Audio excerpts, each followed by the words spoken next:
Hi! So today we're going to talk about the anthropological conceptualization of the self. Ano naman ang sinasabi ng perspective ng anthropology? We're already done with other perspectives. Now we're going to look at this different perspective naman.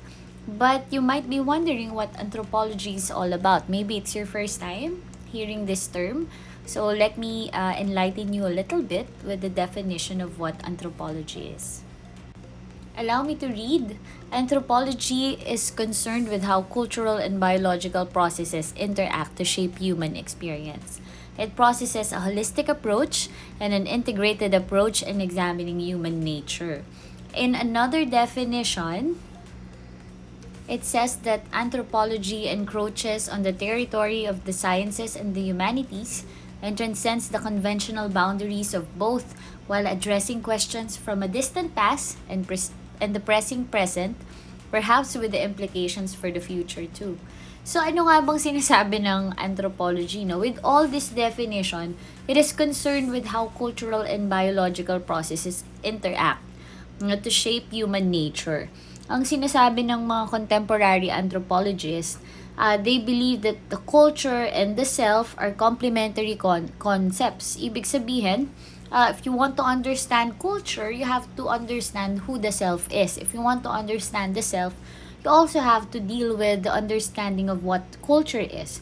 And compared with other disciplines, if you look at it, anthropology possesses a holistic and integrated approach. Bakit nga ba, no? In the debate of the nature versus nurture, ang kino-cover ng anthropology are both. Okay? Kung naaalala niyo yung definition, cultural and biological processes. Ibig sabihin, when we say cultural, it's the nurture side.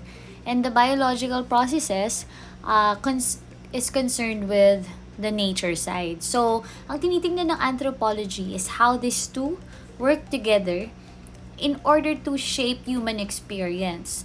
Also, allowing us to have a concrete and better definition of who the self is. Ano nga ba? Pag nag-interact itong dalawa na ito, ano ba yung magiging outcome? So, contrary to providing the extreme views, kagaya nung sa biological lang, nature lang, so whatever is innate in us will determine who we are. Or on the other side naman, na environmental lang, na whatever happens in the environment, whatever is brought to us by our experiences, yun lang yung magiging definition of who we become. Anthropology here provides a balance of both. Okay, the interaction of both the inside and the outside forces that forms the person. Now, when we say anthropology, the first thing that comes to mind is culture. Now, what is culture really? According to the definition by Tyler, culture is that complex whole which includes knowledge, belief, art, morals, law, customs, and any other capabilities and habits acquired by man as members of the society. Perhaps the most important contribution of anthropology here is providing insights into the nurture of self based on continuous understanding of the basic elements of culture. Kaya nga pag sinabing culture, ang dami mong maiisip, right? The food also, the traditions, it's all embedded there. So culture is how people make sense of their experiences and behave according to socially shared ideas, values, and perceptions. You know, culture is associated with a lot of different meanings that require reflection and analysis because the significance of culture has enormous implications for everyone's conception of the self. Dahil, kagaya nga nung sinabi natin kanina in the beginning, for you to understand the self, you have to understand what the culture is. So, basically, culture talks about the ways of life, no? Now, let's talk about the two different kinds of culture. We have the material versus the non-material culture. It's very easy to understand and differentiate because the material culture includes all the concrete and visible parts of culture. Lahat ng tangible, lahat ng nahahawakan, nakikita.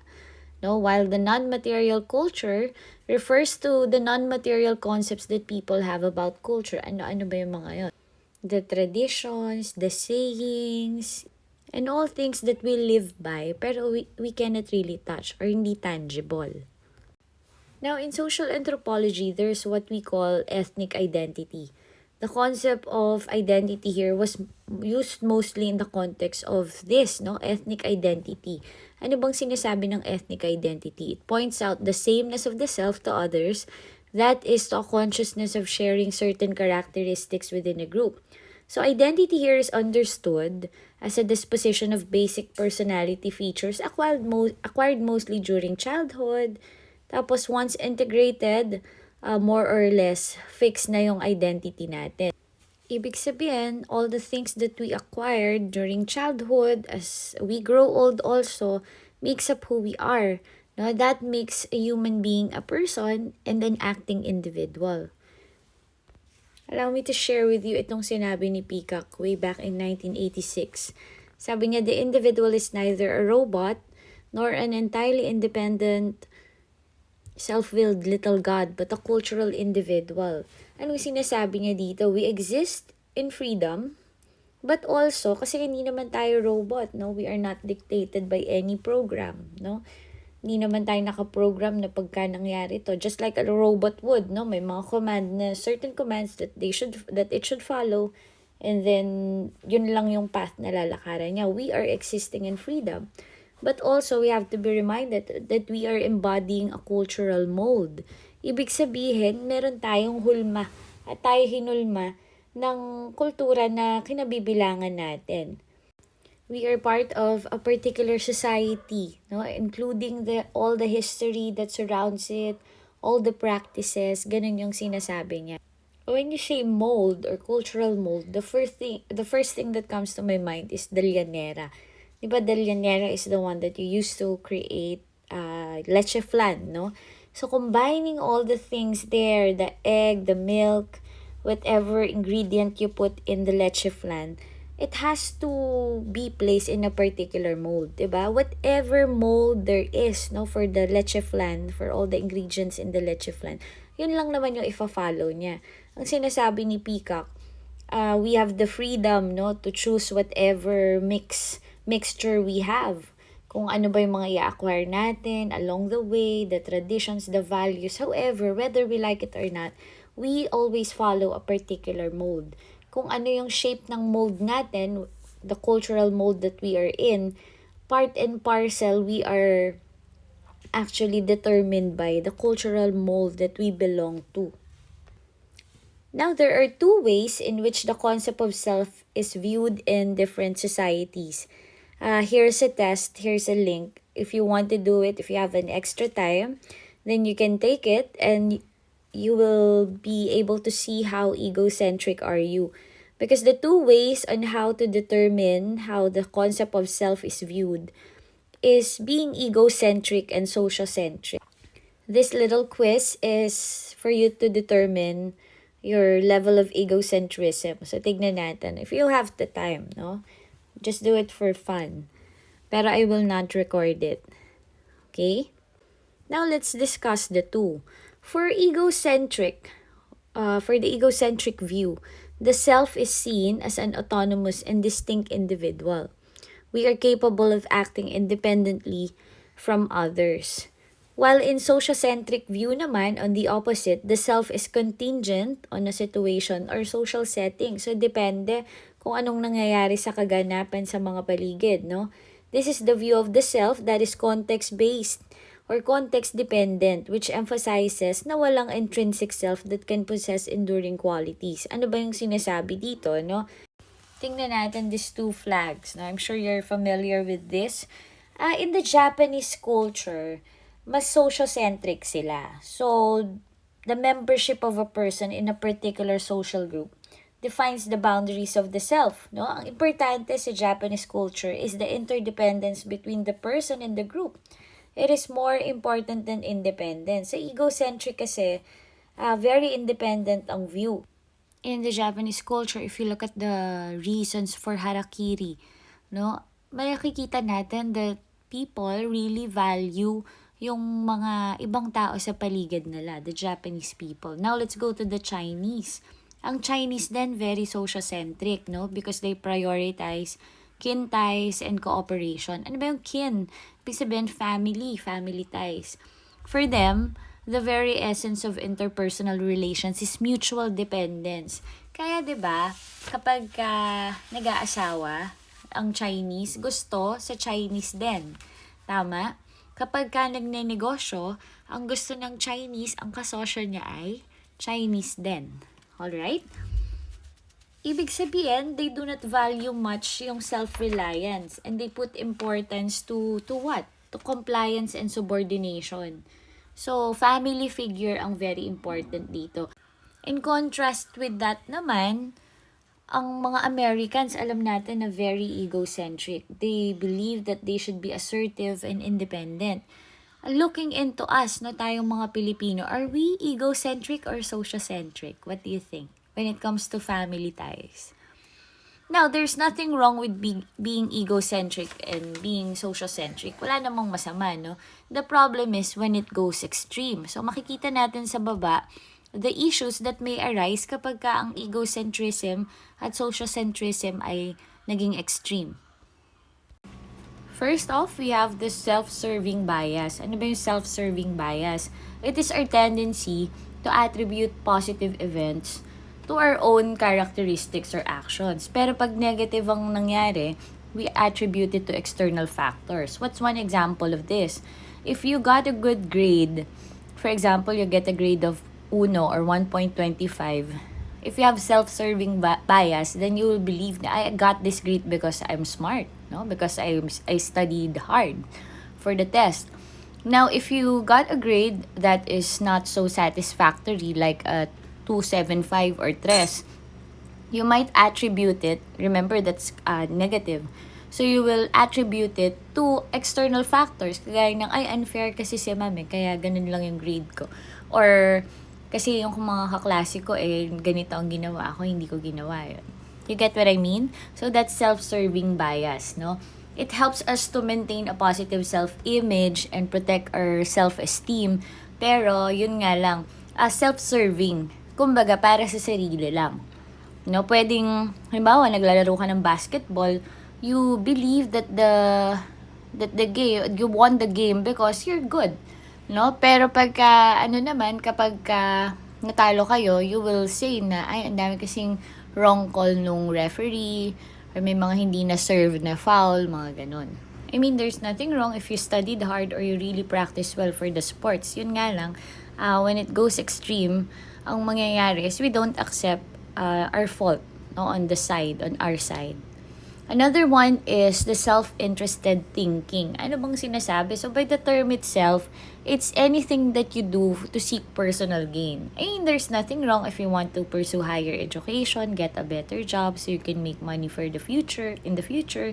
Pero if you look after yourself, remember egocentrism is very much connected to independence, no? Pero if you are employing self-interested thinking for personal gains, na you are just looking after yourself and disregarding other people's welfare, then that's where it goes down the drain. Okay? Doon na tayo nagkakaproblema. Now, let's go naman to the group bias. Kapag naman extreme sociocentrism, remember that sociocentrism talks about group life, no? Tungkol sa social setting lagi. Titingnan mo na kung anong nangyayari. Context-based, ibig sabihin, titingnan mo na kung anong ganap before you decide, no? Ano naman ang mangyayari if you have a group bias? And what is group bias anyway? So, group bias is our tendency naman to favor individuals that are in the same group as ourselves. Sometimes we call it affinity bias. Pero group bias by itself, by the term itself, ibig sabihin bias ka sa grupo na kinabibilangan mo. No? Sometimes it could be about the attributes, it could be about your gender, your race, your ethnicity, o mga Pinoy lang, ganon. Age, it could be your neighborhood, diba, yung barangay nyo ay kilala sa ganito, ganon. So, again, there's nothing wrong with having this group affinity. Kung affiliation ng hanap mo, wala namang masama, no?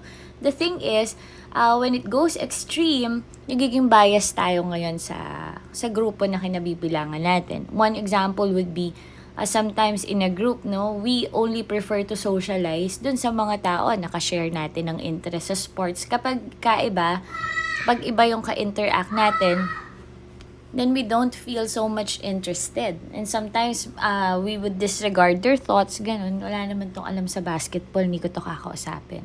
Okay? Another one example would be age segregation. Napag-usapan, I don't know if napag-usapan na natin before na, di ba, sometimes we tend to congregate or we tend to gather with others in our age group. Tama naman, ano? Kaya nga yung iba gustong ihiwalay ang Facebook ng old people, no? Because they couldn't relate. I mean, I understand that you have your reasons. The thing is, it's a very good example of a group bias, age-related, age segregation. Another one would be conformism. Conformism or herd instinct. Again, walang masama, no, if you want to adapt to the group that you belong to. Pero sometimes you go to the extreme ends because we want to match the attitudes, the beliefs or behaviors of that particular group, no. Minsan nakakalimutan natin who we really are, right? Conformity can be driven by sometimes desire for acceptance. Minsan naman we're so afraid to be rejected. And minsan, on a positive note then, we conform to a certain group because we believe that the group is more knowledgeable or more beneficial to us. No? So, it's actually very subtle form of group pressure, di ba? If you look at it. So, ano yung mga example nun? Well, nasabi ko na, peer pressure, di ba? We tend to engage in risky behaviors kasi yun yung cool. 'Di ba? Gusto natin magda-drive tayo. You know, 'di ba sa mga bypass roads, usong-uso yung mga race na pinagbabawal naman. But because ang cool, lahat kami mga nakamiyo ay may race ng motor, no? Because we belong to that group and we want to conform and we think, no, that when we engage in that particular behavior we will be more accepted, then we do it. Another one would be the fashion trends, 'di ba? I mean, there's nothing wrong with wearing the upbeat style. Wala namang masama. Kung ano yung popular, yun naman, sumusunod naman talaga tayo sa uso. However, yun nga when we go to the extreme ends, when we forget who we really are because we're so busy conforming to the group demands, then nagkakaproblema. Sometimes nga people would go to the extreme of mangungutang or palko ng money because they want to gain so that they can live up to the standards of the group, 'di ba? Ganon din sa mga empleyado, no? Lahat ng ka-empleyado mo nag-Starbucks. So ikaw, believing that it would make you be more part of the group, kahit wala ka ng pera, no, i-credit card mo lang yung Starbucks mo. Sadly, yun nga, when it goes to the extreme, sociocentrism isn't really good. Kasi when you think about other people too much, sometimes we have this tendency to forget our true selves. So we can see from all the things we discussed that from similarities and differences in characteristics ng mga individuals na kinabibilangan natin sa grupo, we construct our own social identity. No? And here comes this term, identity toolbox. What is this anyway? So it refers to the features of a person's identity that he or she chooses to emphasize in constructing a social self. So some characteristics such as kinship, yung family membership yon, gender and age are almost universally used, no, to differentiate other people. Ano pa yung mga ginagamit to differentiate us from other people? Appearance, status, ethnicity din ginagamit, no? Pero not as much as kinship, gender, and age. Ano-ano pa? Family membership. It could be the most significant feature that determines a person's social identity, 'di ba? Anak ka ba ni ganito? Sino bang nanay mo? Lagi lang tinatanong kapag nagpupunta tayo sa bahay ng kaklase natin, right? Another important identity determinant that is often viewed as essential for the maintenance of group identity is language. Totoo naman, 'di ba? We know a person's identity, ethnicity, through the language na sinasabi niya. Okay? In other societies, also, religious affiliation is an important marker of group identity. 'Di ba? So, in Mindanao, halimbawa na lang, Being a Christian or a Muslim is possibly the most important defining feature of one's social identity. Kasi we know that in that particular area, very dominant ang Muslim as a religion. So this and other stuff are actually used to determine or differentiate us from other people and to identify also our similarities with others. Now we go to personal naming. Personal naming is a universal practice with numerous cross-cultural variations that establishes a child's birthright and social identity. Nakakatuwa, no? If I would ask you today, bakit yan ang name mo? Okay, why are you named your name? Bakit? Ano bang origin? I hope you know the reason why you are named as such, no? Pwedeng, I know a particular friend, no? Meron akong friend na her name is Ivy Joy. A very beautiful name. And when we ask her, bakit yan yung name mo? Then she told us na noon kasing manganganak na yung nanay niya, nakasakay sa tricycle. And that tricycle, kung saan nakasakay yung nanay niya, may sinusundang isa pang tricycle. During that time, way back in the 1980s. No, yung mga tricycle noon ay may mga flap doon sa bandang ilalim, sa likod. Tapos nakasulat yung mga pangalan, may mga pangalan nakasulat. So, yung sinusundan tricycle ng nanay niya, nakasulat doon Ivy Joy. And from that moment on, habang papunta yung nanay niya sa ospital, na naka-tricycle, na-realize niya, ay, ang ganda ng Ivy Joy. So, Ivy Joy yung pinangalan. For some of us, merong deeper meaning into our names, diba? It could be the combination of your parents' name. It could also be your lola's name. Iba-iba. So, I hope you know by now the origin of your name. At bakit nga ba yun ang ipinangalan sa inyo? Yung iba nga nandun na, binabago pa, right? So, alamin natin, that's your assignment. And when we see each other, pag-usapan natin kung bakit nga ba yun ang name nyo. Okay?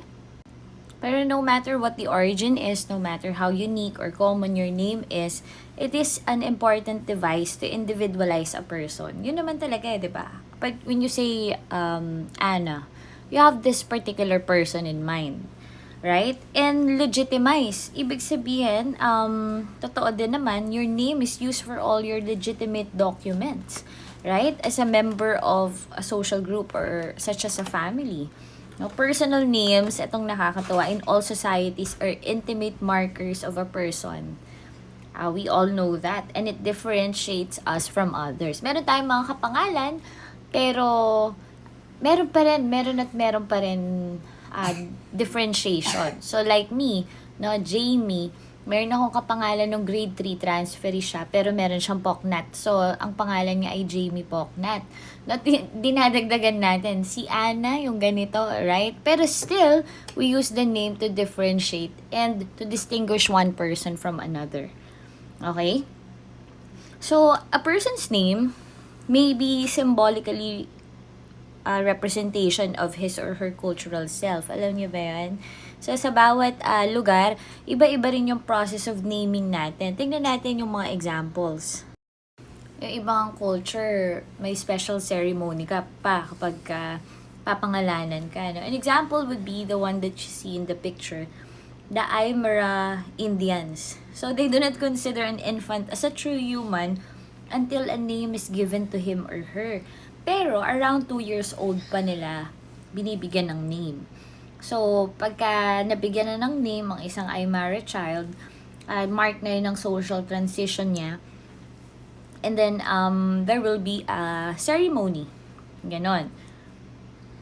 Sa ibang culture naman, kagaya ng sa atin, we name a child soon after birth. Diba? Minsan nga, bago pa panganak, alam na natin. So, the baby receives the paternal name. Sa Iceland, the boy's name is added with the suffix sen. And the girl's name with dotir. So, balik tayo kay Anna. Si Anna dotir. Ganon. Kung ang anak ko naman ay si Frederick, so siya si Fredricksen. Pero particular group lang to, okay? And then, if we look at another group, ito naman ang Minangkabau tribe. Okay? Sa Indonesia ito, in Sumatra. Now, ang fina-follow nila is not really the father's name. So, medyo matriarchal ang society nila. So, ang fina-follow ay mother's name. So you see here, fina-follow talaga kung ano yung personal naming follows the culture, no, where you are in. Tayo, since very patriarchal ang society natin, so fina-follow natin yung name ng tatay. In the Arctic part of Canada naman, yung ibang bata ay pinapangalan after their deceased relatives. Ibig sabihin yung mga namatay na, no? Yung mga namatay na o mga ibang tao na may mga admirable qualities. Ibig sabihin, mga maayos ang ugali, no? Maayos ang buhay nung sila ay nabubuhay pa. They believe kasi that it will help in the character formation. So, kapag ka medyo salbahe ka, hindi ipapangalan sa'yo yung mga next generation after you. Okay? Pero if you were good, so probably mamanahin pa ng kaapu-apuhan mo yung name mo. Okay? Dito naman sa Philippines, ano ang common practice ng Catholic parents? Diba? We name our children after the saints. Tama ba? Kaya ang daming John, ang daming Joseph, ano pa, ang daming Peter, ang mga name, no? Perhaps we think that bearing a sacred name, the child will be blessed and protected throughout life. Merong mga ganong paniniwala, 'di ba? Kaya si Saint Therese, ang mga saint natin, yung mga santo natin, doon natin ipinapangalan ang mga anak. Okay, so I'll give you a brain break. Speaking of personal naming, I want you to make your brain cells work. No? Tingnan natin kung masasagutan nyo to. At pag-isipan na, bawal mag-search sa internet. Try it, no? Na hindi kayo nagsa-search. Tapos you answer this drill. I want you to think about female names that end with O. Meron pero we have to think about it muna. We have to recall the names in our heads. And then, think about male names that end with an A. 'Diba? Medyo baliktad kasi usually kapag lalaki nagtatapos sa O, 'di ba? Ano ba yung mga male names that end with an O? Mario, 'di ba? Ano pa? Onario.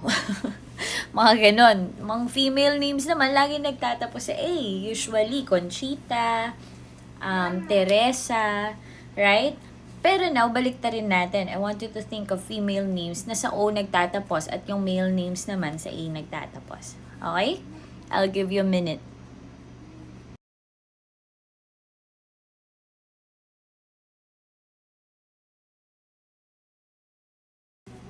In the perspective of anthropology, one's identity is not inborn.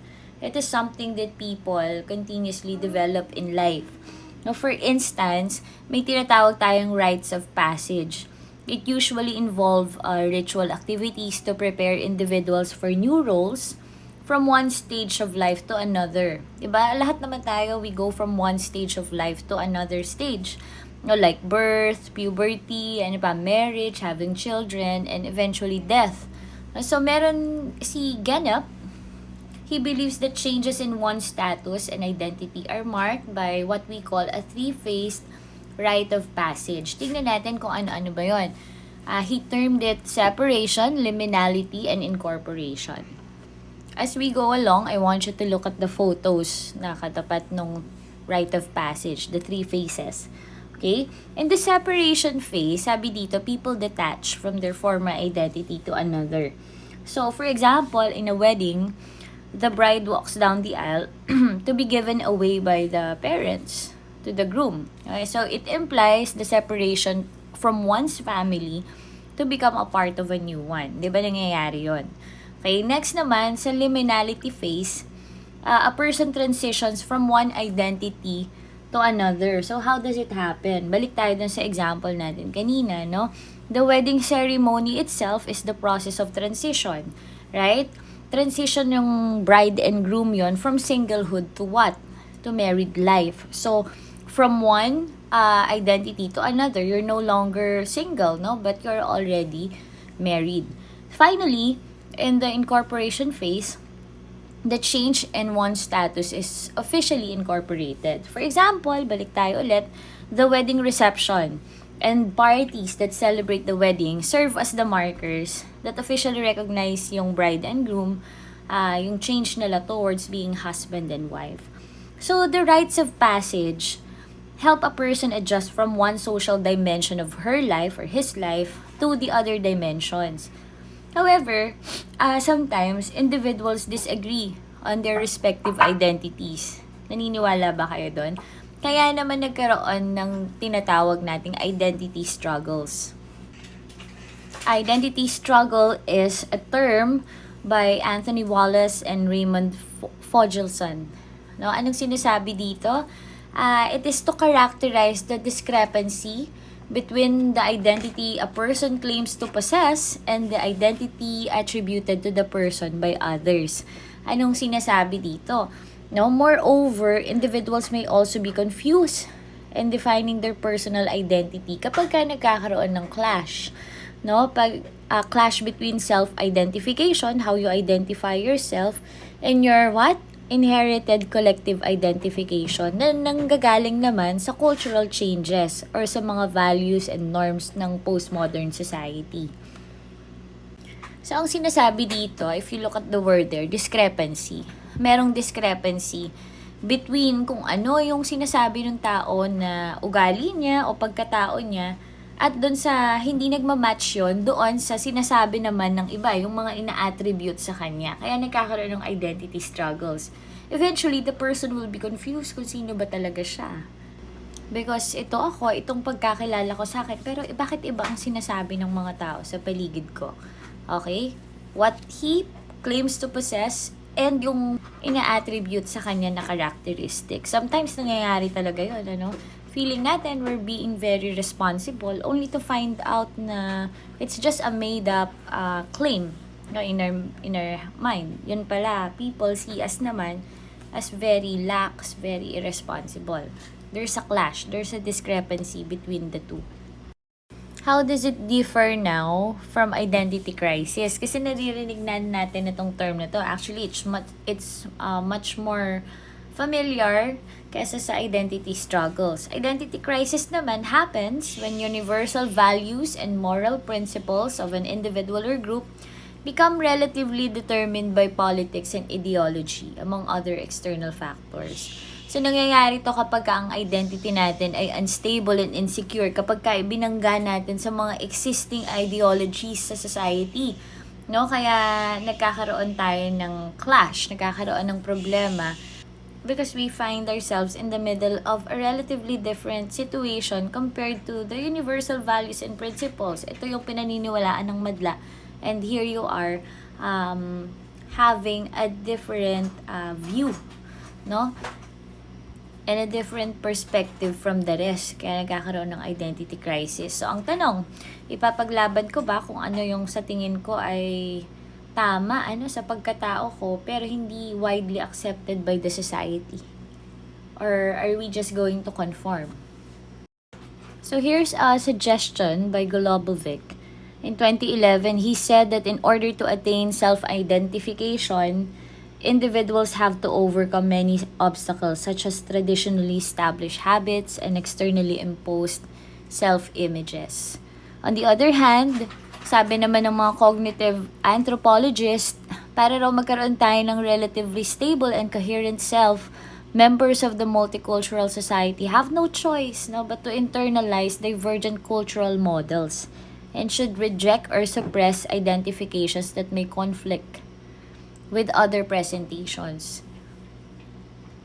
So sabi ni Golubovic, kailangan ma-overcome natin yung mga obstacles na na-establish na traditionally. There is this thing called the Diagnostic and Statistical Manual of Mental Disorders. We call it the DSM. Ngayon, during the first issues of the DSM, during DSM-1 and DSM-2, ang homosexuality was part of the list of mental disorders. But there are people who was able to overcome the pressure or the demand na sinasabi na hindi mental disorder ang homosexuality. It's actually a divergence from the usual preferences of a male choosing a female and a female choosing a male, no? It's just a divergence from the normal or from the usual custom. Ngayon, there were activists, there were movements that happened. They fought for it. And now, during the third edition of the DSM, wala na sa list ng mental disorders ang homosexuality. So, that's how it goes. The challenge here na sinasabi ni Golubovic is for you to be able to identify who you really are, you need to overcome the obstacles na meron sa society natin na pilit na nagdidikta kung sino nga ba tayo. Okay, na ito yung mga dapat mong galawan, ito yung dapat mong sinasabi. Now, another one, culture has a very big impact on our lives. Hindi lang natin siguro napapansin, we're not really so much conscious and aware of it. Pero si Gertz, na anthropologist, sinasabi niya, he agrees with Max Weber. Sabi ni Weber, man is an animal suspended in webs of significance he himself has spun. So yung web na yon are the symbolic parts of culture.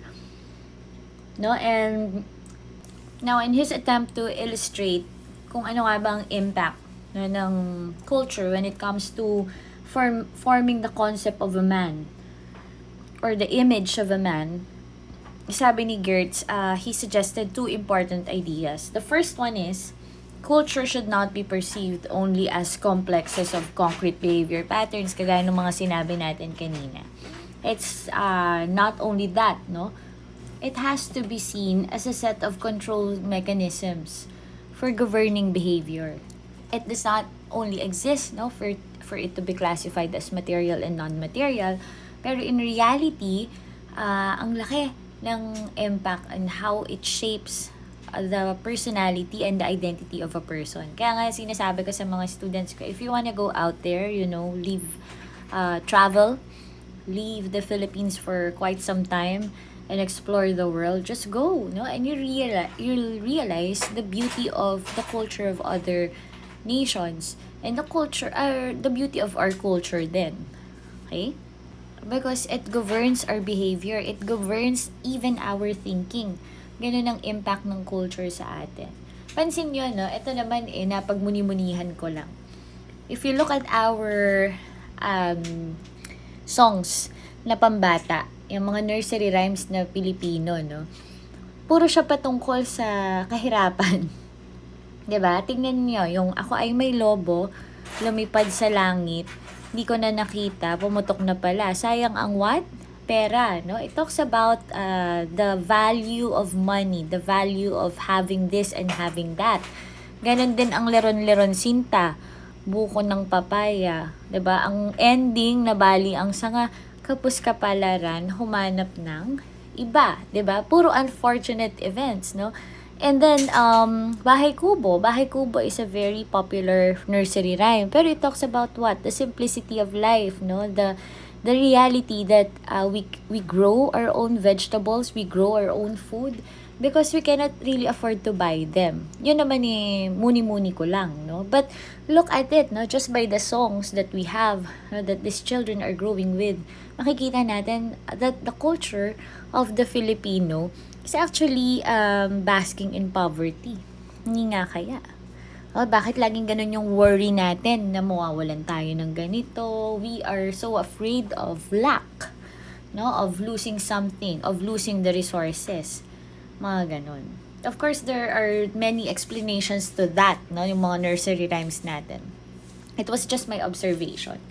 Now, the second one, sabi ni Gertz, aside from culture is a set of control mechanisms, sinasabi niya, man is precisely the animal most desperately dependent upon such extragenetic, outside the skin control mechanisms and cultural programs for ordering his behavior.